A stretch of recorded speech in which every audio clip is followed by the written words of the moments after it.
Dr. Umar. Can we all agree? Shouts out. Welcome, everybody, to another glorious episode of Dots and Lines, where the Wednesday Warriors meet the hard A's. We have a lot of great books to talk to you about, a lot of awesome episodes of anime, and a special guest to talk about one or the other. So, before I introduce this guest, let's start with you guys. It's your boy, me, Connell, your friendly neighborhood Renaissance man. I do all the things with all the stuff. It's his Mr. Sniffles, Digger Des. His name is Desmond. And come on. Hello, everybody. My name is Autumn. I am Grayson Red's wife. How are you? You're Yeah. And I'm a big old nerd named Grayson Red who drug his wife along to talk about some comics. love that. And kick So, it.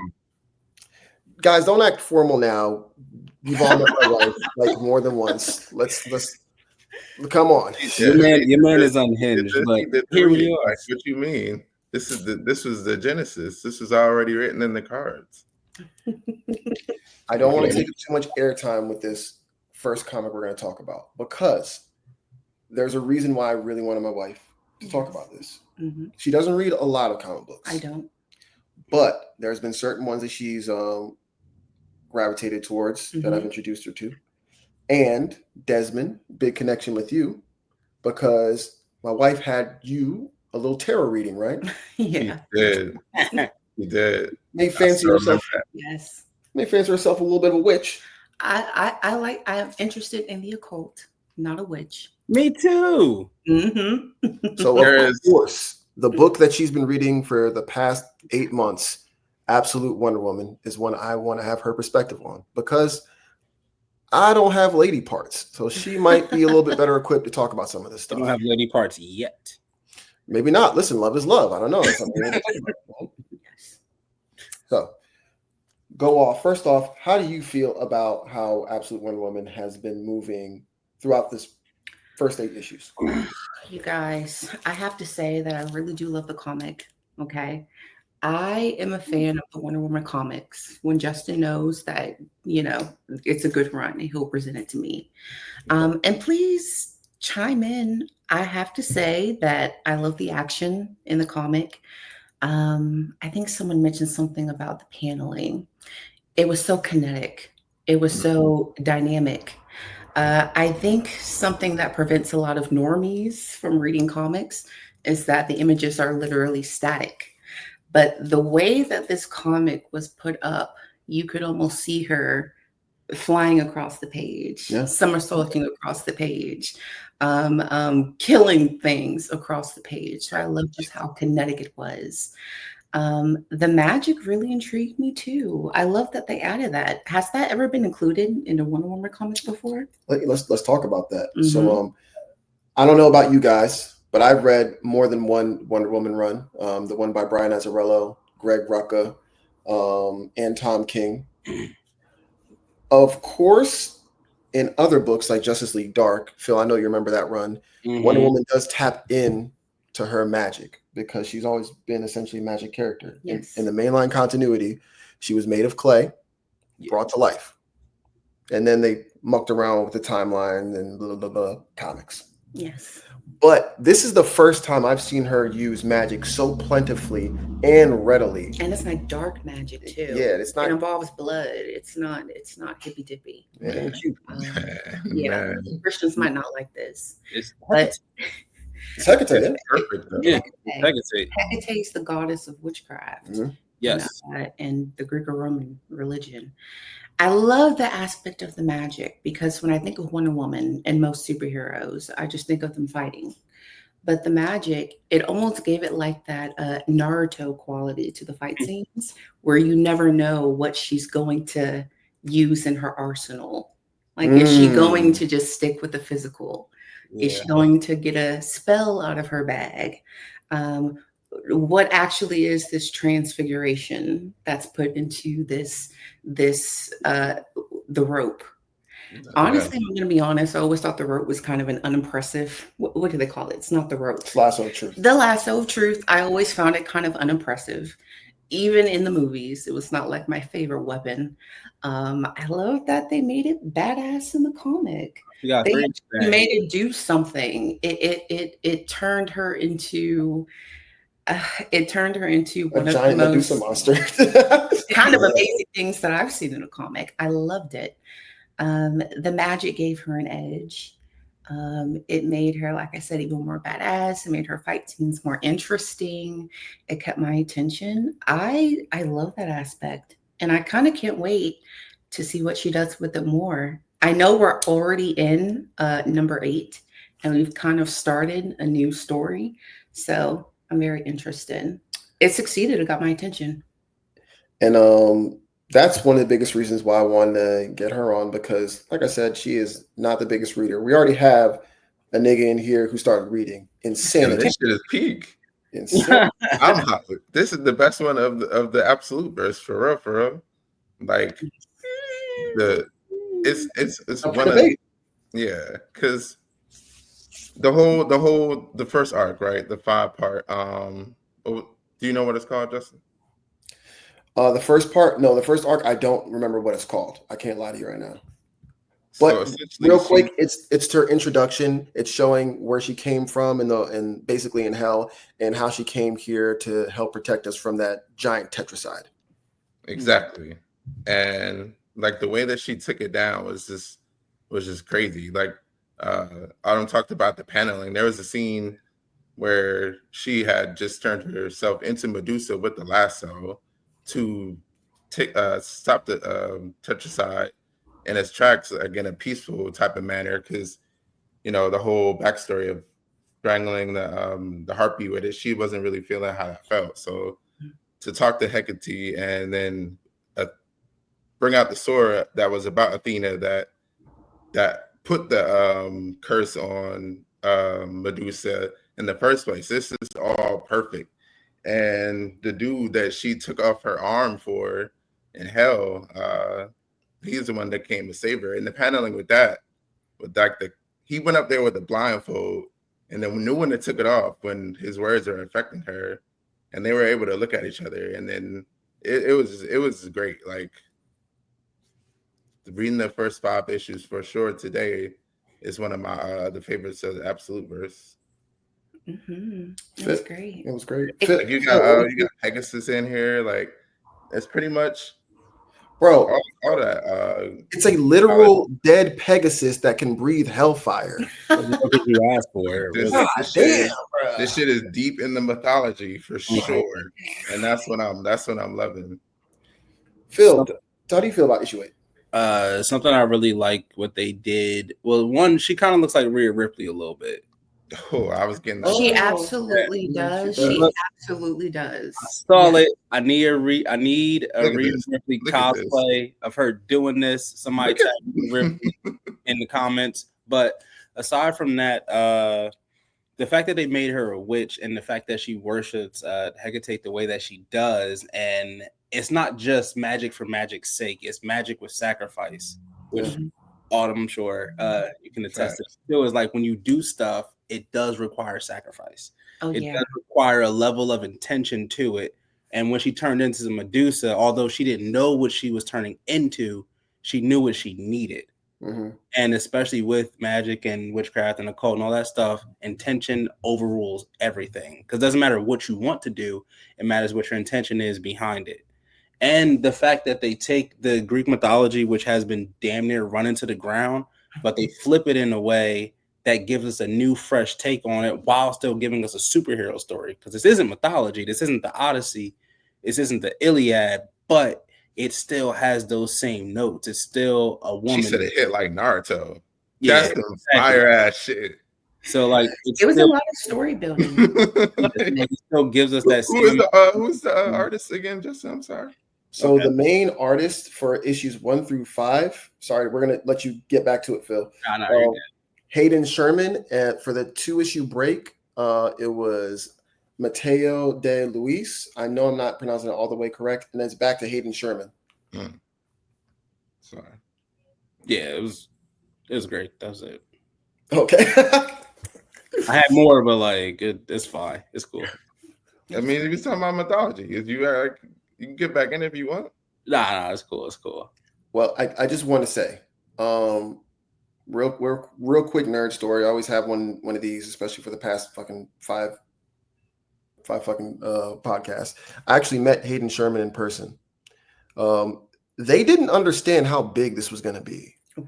They didn't get it. So I met them at Comic-Con. You're actually there. You're walking up and I was leaving. And I was like, I have that picture hung up right there too, signed by him. I'm such a fucking twerp. I am, guys. I walked up and I was like, I'm so excited for the issue #1 of Absolute One. And they were like, yeah, a lot of people are. I was like, how many for it? And I'm just like shilling about how excited I am for a book that didn't come out yet. And you could tell because they're doing more than one book at the same time right now, which is kind of unheard of for comic book artists. Yeah. Like usually it takes like a month to do one book. They're doing 2 books at the same time. Yeah. They're doing a Batman book and doing this book. And neither of them look bad. So I don't think they really get how dynamic and different this art is because they're just in the middle of it. But we're going to look at some of this art in the next like 10, 15 years and be like, I don't know if they're going to top this art for this. I agree. So good. Diana's design is really good too, because Wonder Woman, you have to get the eyes right. The eyes have to be striking. You got to get the hair right. Something I love is that her hair is full. She didn't fall into the trope. You know that hairstyle when a woman is like a tough girl and she has like half her hair shaved. Yeah, get out of here. A tiny bit played out. But I love her hair. I love her eyes. I love her outfit. Her arms a little tatted up. I love the way she looks. Like Phil, you mentioned that she looks like that wrestler, and she really does. Yes. I love her face. I love her nose. She actually looks like Greco-Roman. She really does. I was just in love with the design. Like I would go from panel to panel, and each time I was just impressed. God bless the color artist who has to fucking put that in, color that every single page. Jesus Christ. I also want to say, on a deeper level, this story is about a daughter finding her way in the world and always having the guidance of her mom. You know, and no matter hell or high water or fighting, literally fighting a tiger demon to get their mom back home to safety. And every step of the way, she's using these tools. She's using these spells to keep forging her path through the world. Issue 8, she literally makes a home out of essentially spells that she got from her mom, which is, I love that. Yeah, which is akin to using the lessons from your mother to build something for someone else, maybe potentially someone that may need you as a mother figure. It's a powerful story that mirrors so many women in the world, and that's why I wanted you, a mother of a daughter, to be able to talk about it a little bit. Oh yeah. One last thing, I like her personality on a level. I know Wonder Woman is supposed to, be inviting and everything, but she definitely was. I love how polite she is, how genteel she is, how she comes off as when she interacts with humans, she's nothing but warm. Especially male. She will put you in your place in the kindest of ways. I love it. But then she's not afraid to kill. In an unapologetic way. Yes. That should be. Yeah. She basically if the nicest girl you ever met could run your fade. Could run a real fade. It's was listening to King Von on the way to fuck you up. It is giving King Von energy. But yeah. Thank you so much for hopping on for this. Thank you guys for having me. For sure. Hi, anytime. And please, guys, be nice, be kind, and read Absolute Wonder. Motherfucking storm, nigga. All right. I should feel to be the mother of storm. Yep. Yeah. Okay, bye. Bye. She's going to sleep in the room with our daughter. All right. Time to get misogynistic again, right? Nah, but for real, Wonder Woman was one of them for sure. Yeah, really good. No, you incredible. did mention Batman, Justin, and I just wanted to real quick. Yeah, we're here.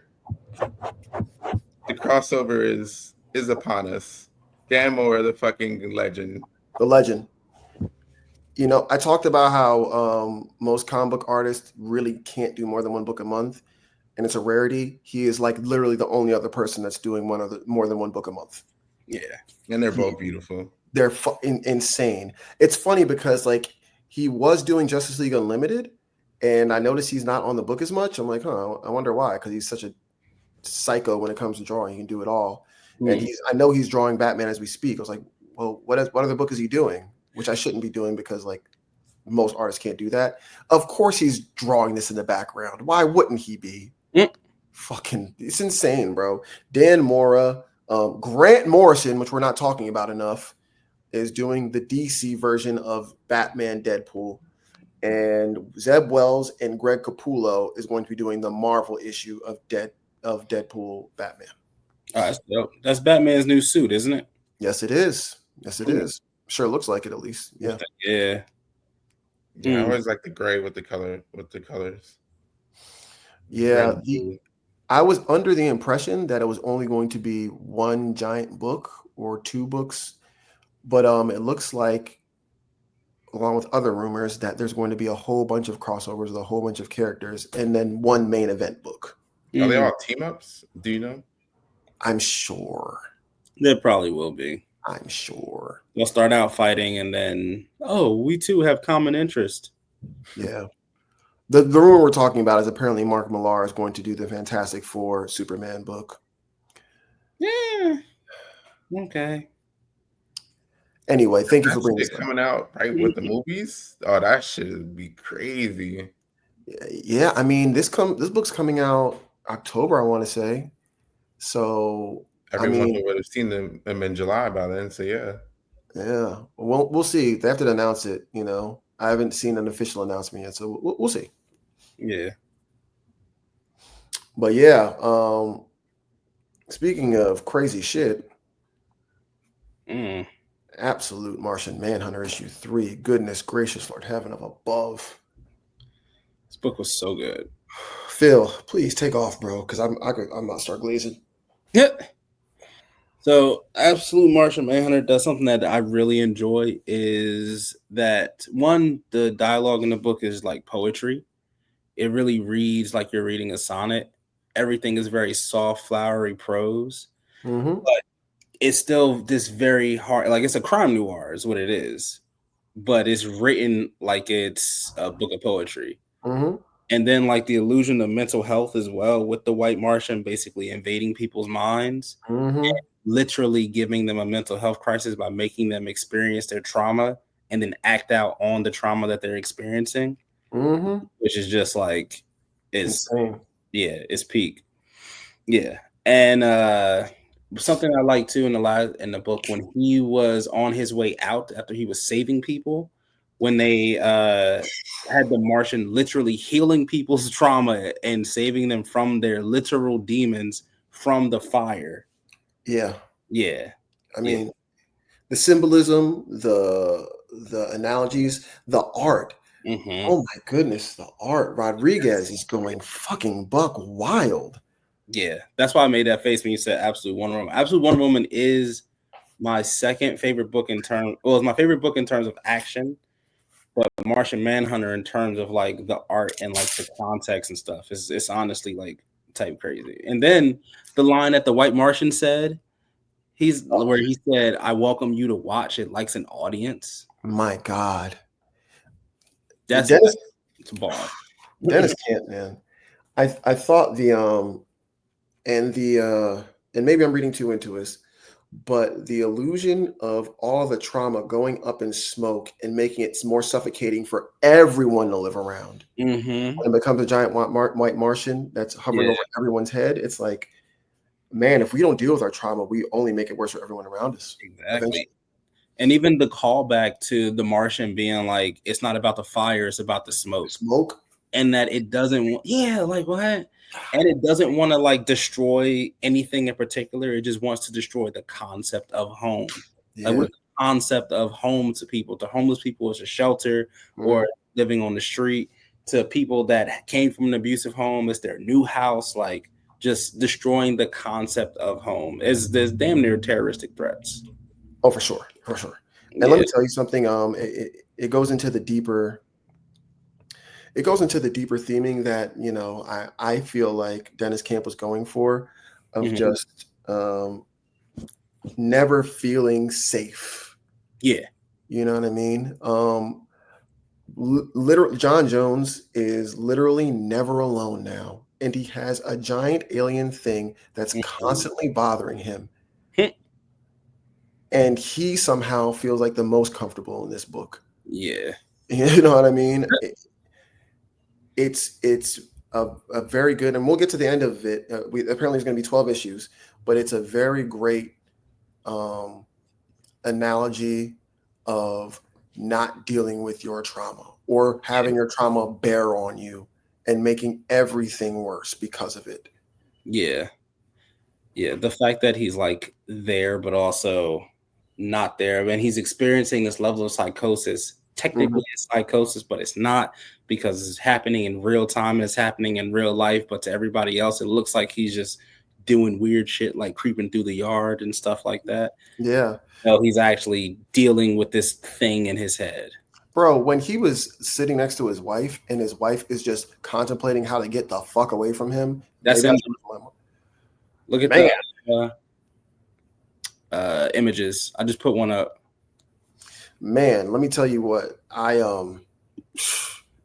felt that. Yeah. Hopefully I never have to go through that. No. I'm just saying, you heard me, baby? Never. But yeah, I was like, Jesus. Yeah, the fact that it's literally all in the smoke and the things that they don't. It says it right there. At home in the air is thick with things that they that they think but don't say. Yeah. Easy. So yeah, like I said, the theme of you not dealing with the thing that's bothering you, making it bad for everyone around you. Letting that trauma bubble up. And White Martian, like, I've never really given a shit about the White Martians. They like look literally scary in most things, but I'm actually kind of terrified of the White Martian in this. Yeah, when Shorty was on fire, just speaking to him calmly. Ugh. So the air is cold, but she's on fire. Crazy. All in all, 10 out of 10. Like, this is one of the best comics I've read all year. Every time I pick it up, I expect it to be the best in the pile. Usually I get to read all my books before I get to come on the pod. I did not read 3 of my haul, so maybe one of the other books is better, but I'm very comfortable saying this is my pick of the week. Incredible. Real quick, guys, I just want to talk about Ultimate Spider-Man. Continuing the story with with Harry Osborn. Clearly, as it shows on the cover, he is looking at that helmet. Oh, no. The Green Goblin usually doesn't treat him too nicely when he spends too much time with that helmet. So for anyone who doesn't know, he faked his death essentially through some shenanigans, and his wife, who's Mysterio. What? Yes, Mysterio. His wife is part of a cabal of people, the Mysterio, who's trying to take the world back away from the evil forces. It's a whole thing. Read Ultimate Invasion. He's faked his death. People don't know that he's Green Goblin, so he tries to fight crime. And his wife is like kind of better at it than him, but also really ruthless, and ends up killing a whole bunch of people, which he's like not okay with, because why would you be? And at the end of the day, he's experiencing damn near psychosis himself, because the AI that's supposed to be his dad is only talking shit to him the whole time. About how much of a loser he is and how he's not worth anything. And it's like clearly getting to him to the point he's saving some people's lives. And he says, "Shut up, Dad." And the people are like, "Huh?" And he's like, "Not you." Like, what the fuck? Going through it in public. I mean, it's ain't talking to him. Niggas got to figure out their daddy issues, bro. Niggas got to figure out their daddy issues. Your man's dead. Get some help. I mean, that's always the thing with I almost called him Green Lantern. That's always the thing with Green Goblin. Like, he's always at a level where he's always hearing the goblin in the back of his head. The fact that they made it AI is pretty cool, though. The saddest part about this is, though, that he's choosing it, though. It's not like it's automatically in his head, like the psychosis, like he took the formula and it's like wheeling back there. He wants to see his dad so much. He puts on the AI, puts on the helmet with the AI, but he knows it's only going to be negative. Oh, that's not good. Imagine going to your daddy just so he can only beat your ass verbally. Yes. I can.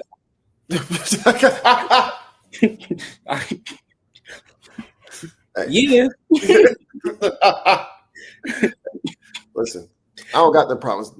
My dad's in the dirt. I'm no Todoroki for over here. That's crazy. But yeah. At the end of this, he contacts Peter again, and he basically says, "Yeah, I need your help." Peter and his family have been on the run for the past like 3 months, so I don't know what's about to come of that. But it looks like they'll reunite, and things apparently are about to get crazier. I don't want to give the whole comic away. Y'all should read it. But things are clearly spiking up. Things are getting a little nuts. And considering the reveal last week of Janet Van Dyne being the mole, someone's about to make a move when the whole cabal of the governments and make the superhero's life a lot worse. Oh, no. I'm excited to see how all the books intersect with each other. Me too. All right. We have some things we want to talk about. Desmond, we are going to get to the anime awards soon, but there's like 2 or 3 shows that I really want to talk about. First off, what have you guys been watching? Because we're not going to get to each one. I guess I'll start because my list is a lot shorter. I haven't really had the chance to catch up on a lot of anime. But what else? What did I pick up again? I started rewatching Kaiju number 8 because I wanted to give it like a second follow through, and One Punch Man as well, because I believe they just dropped the trailer for season 3. They're both coming out. Yeah. So I wanted to like refresh on those. So I'm just rewatching old stuff again. Desmond, what have you been watching? For sure, Fire Force. You know, Arthur has to get his sword back, and he will. I mean, that's not a spoiler. Like, y'all already knew this. Now, who he encounters, you know, to get that back, we'll definitely see. It would be a nice little moment. But yeah, I'm just glad he's leading into the RPG things of it. Like, this man lost his Excalibur, and then, you know, now he's gonna go through the journey of the Nether, the dark place, to get it. He gonna forge one worthy of him to slay the dragon. Hey, man. Listen, the more that you pay attention to Arthur, the more you gotta love him, bro. He is autism done right. Autism done right is crazy. I'm serious. And you doubled down on this too. This is not the first time we said this. Guys, he in his imaginative state, he's super obsessed with dragons and being a knight, and he uses all of those crazy obsessed quirks to become the best version of himself. He's the best. I love him. He is very math on glass coded. Yeah. A lot will make sense this upcoming episode once this comes out, that week's episode. But yeah, it's nice to see like the childhood that he had. You know, this is really the best that he can do to make himself like you know, functionable. Yeah, and I have no problem with that. I think his character is endearing. I think he's fun for sure. And on top of that, like, he actually gets shit done. He's not just quirky to be quirky. He's actually getting shit done. Yeah. They were legit waiting for him to come back because they were scared they weren't going to have enough firepower. That's Shimmer's protector. All the pillars got one, and that's his. I mean, that tracks though. He is like the second strongest member of the thing, which is weird because he's like a joke character, but not a joke character at the same time. He's also like he could be the MC of the series. He could be. For sure. He could be. I love him. I love Arthur. All right. Can I glaze real quick? Oh, it's a Gundam time. It's Gundam time. It is Gundam time. Ooh. If Justin. Ooh. That shit hard. Lo siento right now. Lo siento porque diablos. Double hand twist glazing. Listen, this episode was so fucking crazy. All right. First off, Nyan and Machu are separated, and Shuji is still isekai'd. We don't know where that nigga is. He disappeared in the nether. He said, I see you on the other side, and literally went there. Mm-hmm. Nyan is with Zeon, which is, from all intents and purposes, kind of like neo-Nazi Hitler people, but they won. That's what Zeon is. Right. If you watch the original Gundam, one of the heads of Zeon said that they want to make a master class with the elites after they win, and his dad literally says to him, "Have you heard of Hitler?" And he said, "Yes." And he kind of like, "Yeah, Hitler's cool. I like his ideas." Mm-hmm. It's canon. Okay. Nyan is with them right now because Lady Cassilia, who's one of the heads of Zeon, said, listen, if Char's Gundam led us to this girl Nyan, maybe she's what we need so we can take shit over properly now. Because they've taken over the colony or whatever, the Earth Federation lost. But, once you conquer one thing, once you conquer all you can see, you try to see some more. That's a bar. I mean, might as well utilize. They're using her because they want her to pilot, hopefully, I'm paraphrasing here, they want her to pilot the G-Fred. Yes, it's called the G-Fred. Someone tries to assassinate her because everyone that is used these Gundams, he calls them Diablos. So he has seen them go from like decent people to killing machines. And he's been poisoning them with cakes. Literally, I'm not trolling. It's crazy. He's been poisoning them with cakes. So, yeah, poisoning the cakes to get heart attacks. Nyan has been on the streets for a long time, been in survival mode, so she puts two and two together. Homie tries to shoot her. It's very graphic. He pulls a gun out to her face, point blank. Someone tries to save her. She runs. He doesn't understand. Oh, she's a new type for real, so he doesn't need to get into the Gundam and wear the suit to make it activate. So she activates the Gundam while he's still outside of her. And Desmond, you would appreciate this because he then nukes the field. Oh, you gotta pay that 1,000 life points first, but yeah. Nyan uses the Gundam and literally vaporizes the dude that was trying to kill her. And she doesn't look that fazed by it. You got to go. You got to go. And she gets rewarded with a bigger room with a nicer view. There we go. That feminism, man. That's who started off the pod with it.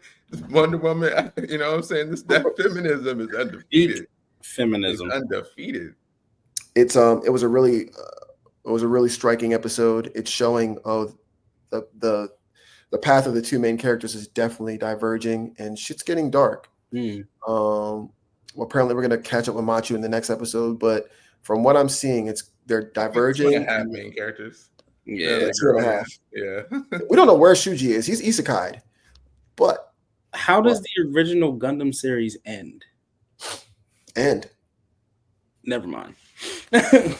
Universal Century. I haven't watched all of Universal Century, but I do know it doesn't just end, just like in real war, it doesn't just end because two people fight. There's conflicts before and conflicts after. Real quick. This is the last of the anime. I do want to know how you felt about this episode, because again, if everything I spoke about last episode was the exact formula for the start of this one. Yeah. The exact formula. Can I talk? I'm ready. The Calamity. It was awesome. He was the best character of the show for sure. Of the episode. I love this episode. Come on. Yeah. First off, I forget his name, but the Calamity, the one with the bad luck, awesome character, very fun. Xian, which is the name of the character, right? The main character. I thought the twist on her being exploited exclusively while in church for having good luck was awesome to see. It's a great metaphor for how good things get abused to the point where it becomes a bad thing. By the church. By the church. Hey, listen. You want to be loved, you want to love. I'm just following what the story said. And I also like the twist at the end. I thought that the head of the church was bare minimum going to be like a decent dude because he stopped her from getting exploited for money. I really did. I was like, oh, he's going to be like a hard ass, but like decent. And no, he's a sack of shit too.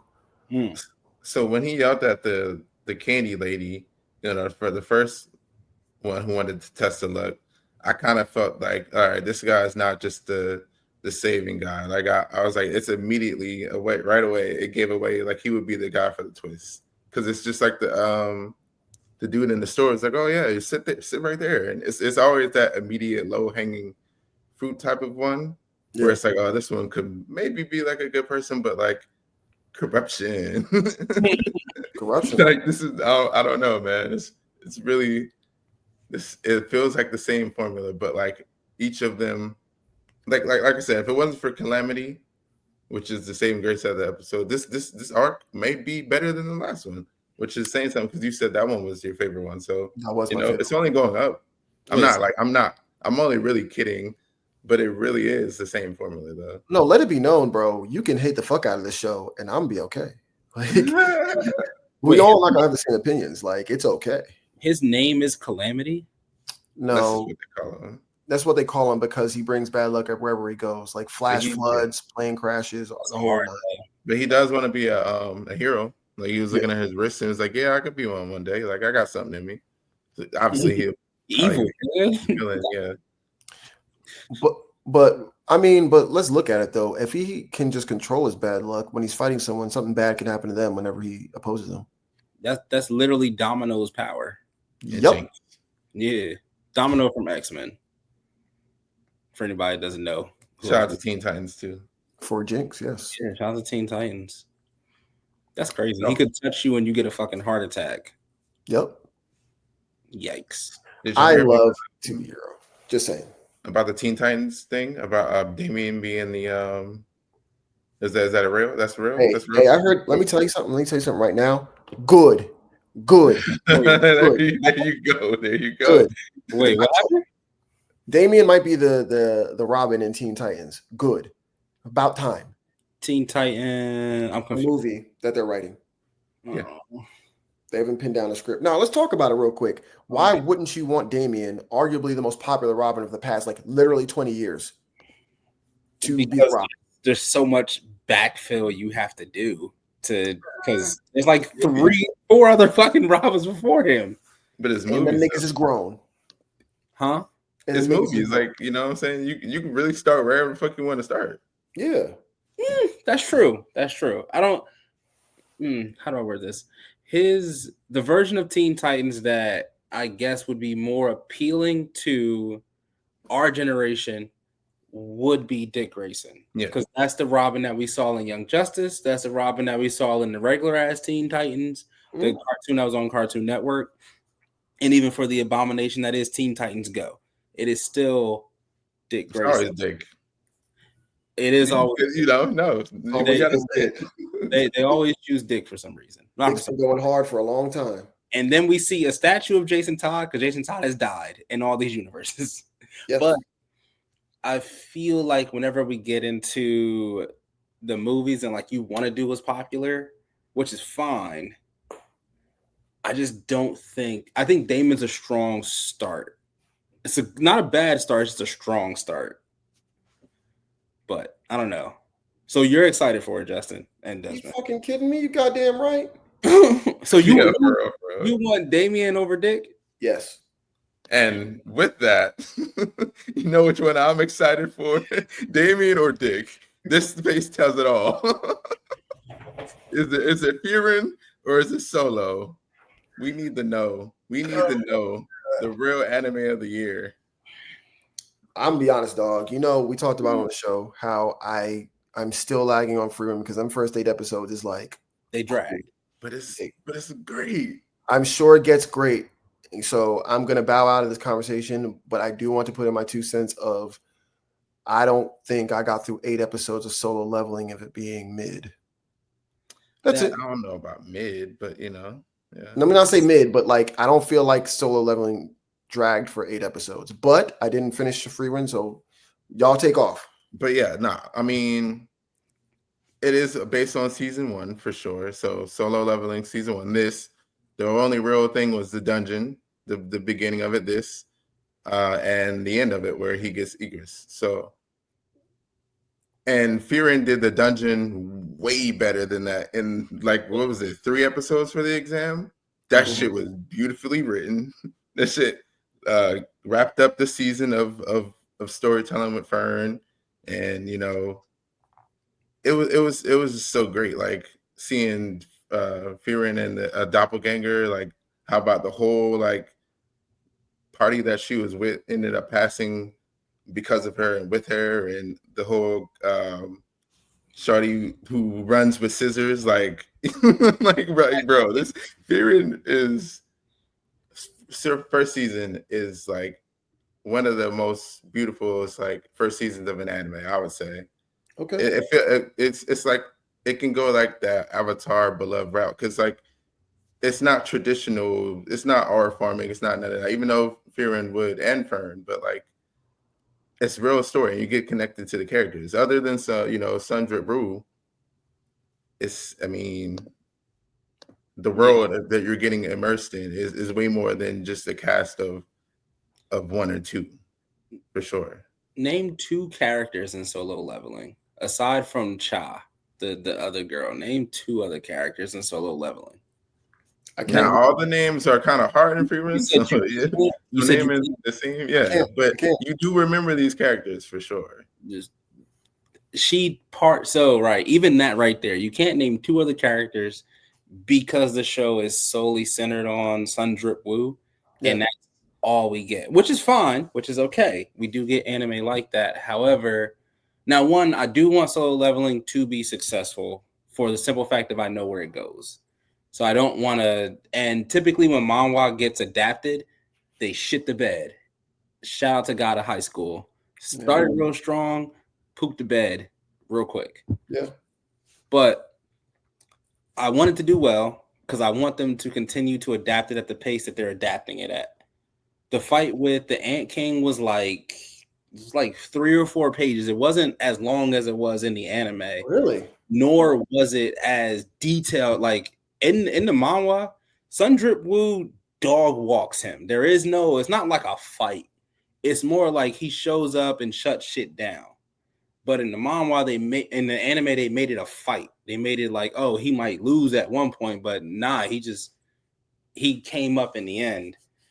And with Free Run, I feel like Free Run does give us better storytelling than Solo Leveling, or at least at this point in the story of Solo Leveling. Because again, like where it goes, it does get a little more in depth and you get more of the mythology, but it's very straightforward in its storytelling where he shows up, he goes to a dungeon, he has daggers, he fights, and that's it. And that's really the basis of part 1, at least. Whereas Free Run, it gives us the journey after her team has already beat the big bad. They've already won. So now it's them explaining how the world has evolved after they won. And then them cleaning up the messes that they left when they were on their journey that they weren't strong enough to defeat at the time.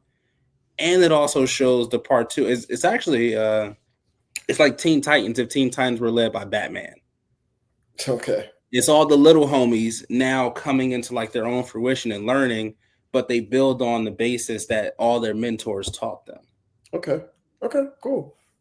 And there's one thing I really like about Free Run too is that it established the concept of magic being just like part of everyday life, and that you had this group that hoards it at first, which is the elves, and they're like, I don't want to teach it to anybody, and then it becomes commonplace once it's taught to like the world of man.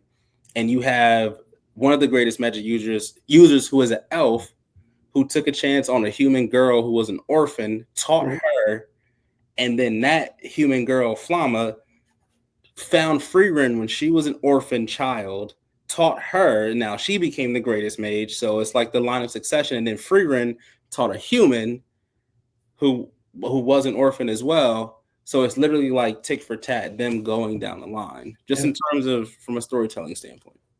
Yeah, and this is not IP versus IP. Like, I think that's how the voiding clearly was. Like, for first season, it's definitely Frieren over Solo Leveling, and it just is what it is. Like, yeah, and the dungeon was that was a crazy combination of like an exam. Like, if they count that as the arc, it's definitely one of the better, newer generations of one. I for sure say. Yeah, one of my favorite parts of the arc where they were in the bubble trying to catch the bird. And it was like the last final seconds. Everybody was out of magic, and they needed to get another bird from another team. And the old dude was like, "All right, I don't got no more magic, but guess what? I got these fucking hands." Yeah. Dinkin kind of went hard. Yeah, he took off the robe. It was like, "What's up?" Everybody passed though. Who wasn't too many eliminated with that one. So I take your word for it. I really believe that Frieren is like probably the way better show. That being said, you can see how like maybe a person with less attention span would not want to get through all that to get to the greatness. But because that's like microwave shit versus oven shit. Like, quite no, literally. It's not. I don't agree with that, because if a show is 24 episodes and a third of it 28. Okay, 28. So it's still about roughly a third. If a third of the show is table setting, and by the time you get a third of another show, we wouldn't have One Piece if that wasn't the case. And we can argue that One Piece doesn't need to be that long. I'm not the one to talk about that. That's factual. You don't want to talk to me about that. Yeah, it's not an argument. How long was the first season? How long was the first season of Solo Leveling? About 20-something as 12 well. episodes. But you said 12. Yeah. How much? You said 12? Who said 12? Me. For real? I'm looking up right now. Keep talking. I got you. But yeah, 28. I mean, I don't mean any offense to the microwave and oven thing. I'm just saying, like, Solo Leveling storytelling is like you said, going into a dungeon and with a dagger, and he comes out. You know, obviously he's got more elements with his mom and stuff, but like this one is like full of elements. So like with the first 8 episodes, you get Fern, the Flam, the teacher who's teaching Frieren. You know, you got what's the dude's name? Stark. Yeah. You got Stark, and he's the one who's going to be pull that sword. Like it's so much character building in that, because you get him defeating the dragon by then. Episode 8, you get Frieren, I'm sure, taking on one of the little destruction girls, the one with the scale. She was like, "Go off yourself." I got that panel screenshotted. That shit is. I think. Well, Justin, how many episodes was it? It was 12. 12 episodes for Solo Leveling. For the first season, that's crazy. Yeah. So I mean, I guess, but also Solo Leveling is a shonen. Technically, it's a shonen. Frieren is not. No, it's different flavors. Yeah, different flavors. Yeah. Different ways of going about the story. Yeah. That's why it's not IP versus IP. Yeah. I'm not arguing with you guys about how good it is. Phil, get your shit off. I don't want to argue. I don't want to. No. It's not arguing. It's just having the conversation about hype anime. Not to say Solo Leveling is just purely hype, because there are a lot of storytelling elements, and like when you have an anime that is mostly hype, and then you get the storytelling elements, is when you get people saying that the episode when he got his mom back is the worst episode. Yes. Which is the reason why he did all this shit. Like, it's like it kind of what's the word I'm looking for? It lowers like reading comprehension for when you have fanboys who only watch it for the hype moments and not for the actual story. Yeah. Listen, I'm a comic book fan that lived through the New 52. I know exactly what you mean. Okay. where you get Frieren, and it's the opposite of that. It's all of those episodes that will be hyped normally are the I Saved My Mom episodes, and then in the middle you'll get like a hype ass, Frieren is way too strong. Like, what is going on with her? There's one episode where a demon is trying to assassinate her in a jail cell, and the demon has he kind of lynches her almost, and she wraps magic around her neck, and she's like, "Oh, this is interesting." She snaps the wire, and then the dude is like, "All right, your hands are doing the thing. I'm gonna take your hands," and he's holding his hand up, and she goes like this, and his hand goes that way, and then she wraps her hands on his neck, and she just pushes magic through her hands, and his head goes pop. It's like small nuances that the story does with magic that kind of builds on itself. I think you guys definitely kind of explained to me why this won. Now I'm going to tell you from an outsider's perspective, kind of. Actually, no, an insider's perspective, because I've watched some of Frieren, right? Mm. I think we're underestimating the type of people that would vote for this. The type of person that would really resonate and like everyman story, or, the story of Sung Drip Yu Woo, like getting wronged and being able to have a power fantasy about you being stronger than everyone, would be the type to vote on the anime awards. Yeah. Do you know what I mean? Yeah, whereas like someone who like really enjoyed the nuance of Frieren would probably take it in, absorb it, maybe talk to them about it with their friends and touch some grass. On a podcast, who knows? Yeah, no, seriously. I feel like the demographic of people that would have to engage with this in order to appropriately vote is just the demographic that would be skewed towards solo leveling. I agree, 100%. Yeah. Me personally, I wouldn't. I'm sorry, Frieren fans. I've seen a whole bunch of people say this is a travesty. It's an award show, guys. It's not just about you or me. It's about the people that actually vote. Yeah. The thing I don't want to happen is that you kind of see it in music when a certain style of music, like drill music, becomes very, very popular. Mm-hmm. That's what the companies will search for in order to then push out because it prints money. Mm-hmm. But Shonen has always printed money. Shonen is always the thing. So I guess that doesn't really have any legs in that argument, I guess. Funny enough that you say that. Yeah, because I was going to say Frieren kind of gives me that, like, the storytelling of it is, and what Shonen, at least, you can look at it like as a elusive samurai type of deal, where that was a pretty good first season. Not less people talk about that, but I feel like Ultra the Flame, that's got like that perfect mix where it could be like the Naruto of like the Frierens and the avatars, if not an anime, but that type of storytelling and how you connect with literally like a cast and verse of people versus just one mainly predominantly. Those that can like take the not spotlight of that type of genre, but put a battery under his back type of deal. I will say, guys, objectively, did you vote? Yes, we're taking it political as the pod. Every daily. Phil, you voted too? Yes. You are a small minority, guys. I'm telling you right now. I hear you. But my question, so I guess I'll pose this question to you guys. Like, I wonder how the state of anime will be affected moving forward, because we don't get a lot of stories like Frieren anymore.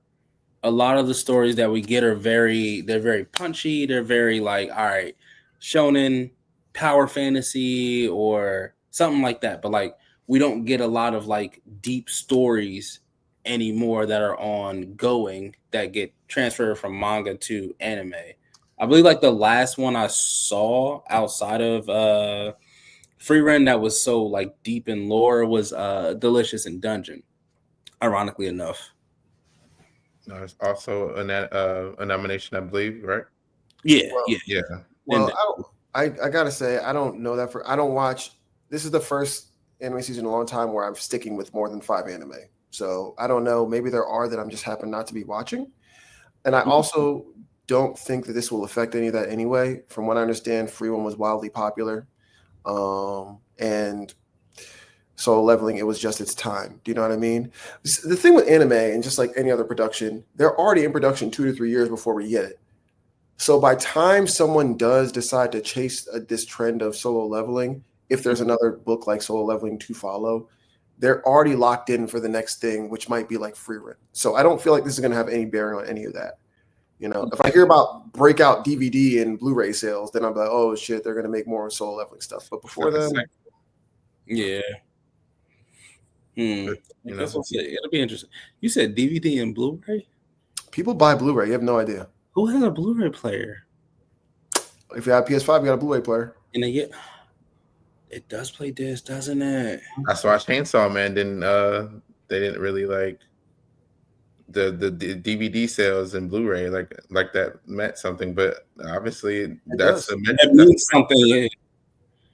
It's essential. I don't want to say it's free money, but it's so profitable because they already gave you the product and they have it. They just repackage it and you pay fucking $20, $30 for it. You know what I mean? Those Blu-ray sales really do help decide what they're going to push in a certain quarter of a year, or if they're going to push it that year at all. That's crazy. I didn't know that. I know the bit rates are different on DVDs and Blu-rays than they are with streaming. Yeah, so whole much better quality in terms of what you're watching. But I didn't know it affected the market like that, where if you got bad fucking sales. Yeah. A real metric. That's kind of crazy. Yeah. But then again, if we look at the Demon Slayer movie, they made the Demon Slayer movie. It was so good and it broke all these records and shit. So they were like, fuck it, this is the formula. So I'm pretty sure that wasn't the formula before. Low key. Well, just like you were saying with streaming and all, it's better to own that type of stuff anyway. Like if you got an Apple phone and you can go to the iTunes and like really like buy an episode, a season of something like Blu-ray, like have that shit, own that shit. Yeah. Shout out to ownership. Shout out to ownership. Shout out to ownership. Physical media is important. I know it's hard. Technically, it's a rental in that case, but yeah. Technically, when it's digital, it is technically a rental, which is terrible. But having physical products is important. I don't want to shame anyone who can't. Maybe you can't go to a store, maybe you can't afford to buy a physical version of something you already spent money on. But having something that you own forever is important because they change media, and sometimes they don't reproduce the media. So yeah, there was a show that I deeply enjoy called Final Space on TBS because of when Warner Brothers gutted everything from Max. It's just gone. It doesn't exist anymore. Yeah. It only exists. You can't buy the DVD, you can't buy the Blu-ray, and it doesn't exist on a streaming service anymore. And most pirate sites don't even have it. So it's just 4 seasons of the show just evaporated. Yeah, if you don't got that DVD, you ain't getting, it's gonna be hard for you to see that again. No. Exactly. Yeah. Physical media for the win. Ooh. For real. Hey, I guess we should all recommend because you should get physical comics. Digital is cool. That's how I read the Wonder Woman. But if I had like the actual panels, yeah, man. There is something that is it does something to you when you're reading a thing and you have it in your hand. Yeah. Digital. Not to say one over the other, but like physical media is just it hits different. And you go pass it down. And I can pass it down. I will say, you know what? Shout out to Autumn for even coming on this week. So I'm going to have 2, bear with me. I'm going to speak for my wife. Wonder Woman, Absolute Wonder Woman, issue number 8. That shit hard.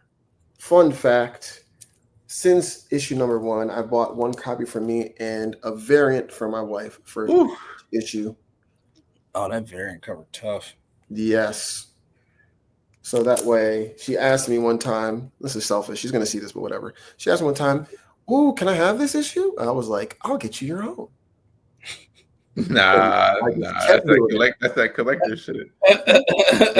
My- The collector, he was like, "No, I don't know about it. I don't know." The collector in me couldn't let go of that issue #1 cover A of Wonder Woman. So I was like, you could have your own. It's going to be different, and we're going to share. But this one's going to stay in my box. Hey, that's an ongoing tradition, man. Yeah, you got. Yeah, but it's also a good thing that you get to share that with her, and now she has her own variant cover too. Yeah, having a variant for each issue is actually really fucking dope. That's Great, yeah, for sure. What was the second one that you were gonna do? Absolute Martian Manhunter, man. Come on. Peak. Too good. Too good. Peak. Depressing, scary, and good. Yeah. We haven't talked about Superman in a while, but next time. Superman issue 26 was amazing, but I'm talking about Absolute Superman. We'll talk about that later. Yeah. We'll talk about that later, yeah. Yeah.